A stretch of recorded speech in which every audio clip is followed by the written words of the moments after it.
नमस्कार। जड़े जगन्नाथ प्रेमी एवं भक्त हिसाब रे आज स्वल्प किसी कहवाक मनस्थ करिछि आमर रथ यात्रा एवं भक्तों संबंध रे।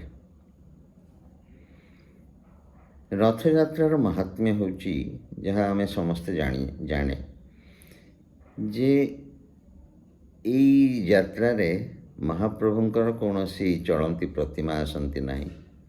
रत्न सिंहासन स्वयं महाप्रभु निजे मंदिर छाड़ी बाहर को आसी लोकं को देखती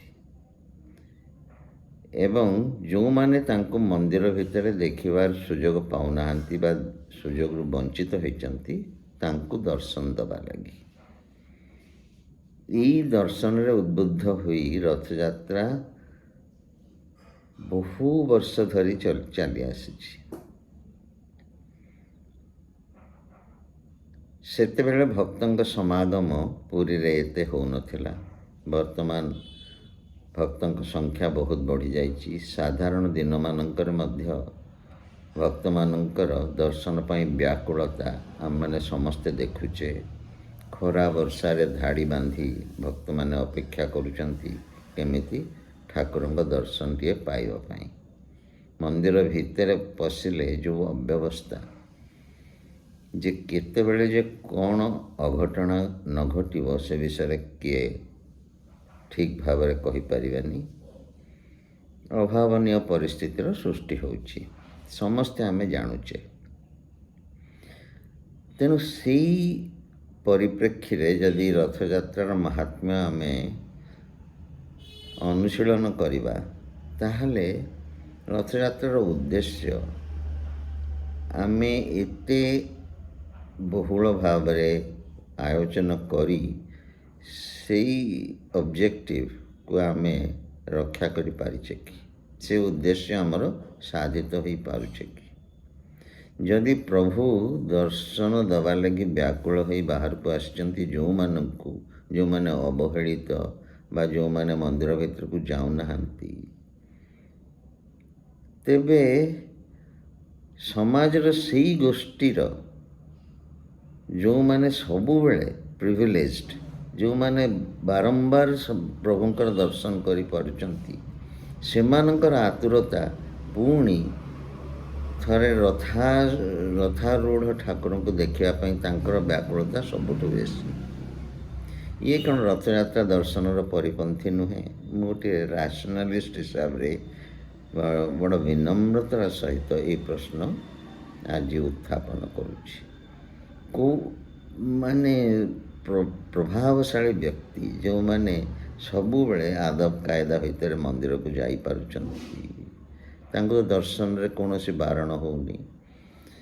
जो यात्रा अवहेलित आमर निष्पेषित जनता लगी उद्दिष्ट तार भी सिंहभाग लाभ से नवा लगी आतुर हो जाउचंती। तेणु यही मानसिकतार परिवर्तन निहाती आवश्यक। ये है गोटे दिग। द्वितीयटी होची वर्तमान गोटे व्याकुलता देखा जाउची जे रथ टणाटा को जेते शीघ्र सारीदबा सेते भल। ठाकुर 3 जन केमिति गुंडीचा मंदिर भीतर को प्रवेश करिवे यार यथार्थता भी मु देखि पारुनी। रथ यात्रा गोटे सुजोग जोटा आमर अवहेलित निष्पेषित दरिद्र लुंठित से भक्त मानक पई उद्दिष्ट। से माने जदि गोटे सकाळु संध्या भितर गोटे दिन भितर ठेला पेलारे देखि पारुनाहांती मंदिर भीतर को जाई पारुनाहांती तांको कौन अंततः 6-7 दिन सुजोग दबा अनुचित। रथरे ठाकुर 6-7 दिन रहंते एवं मुक्त परिवेश रे बड़दाण्डर विशालता भितर पिला छुआ समाजर सबु वर्गर भक्त माने आसी ସୁନ୍ଦର ଭାବରେ ତାଙ୍କର ଦର୍ଶନ କରନ୍ତେ। ରଥ ଗୁଡ଼ିକ ଏତେ ବିଶାଳ, ଏତେ ଚମତ୍କାର ଭାବରେ ନିର୍ମାଣ କରାଯାଇଛି। ଇଏ ଗୋଟିଏ ମନ୍ଦିର, ପ୍ରତ୍ୟେକ ରଥ ଗୋଟିଏ ଗୋଟିଏ ମନ୍ଦିର। ଆମର କୁଶଳୀ କାରିଗର ତାକୁ ନିର୍ମାଣ କରି ଆସୁଛନ୍ତି ଶହ ଶହ ବର୍ଷ ଧରି।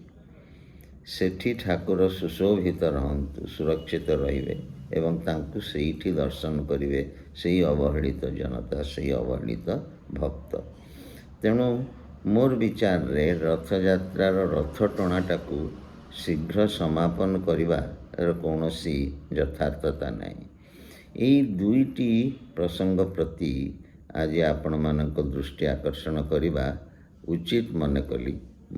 ମୋତେ କେହି ଭୁଲ ନ ବୁଝିବା ଲାଗି ମୋର ଅନୁରୋଧ।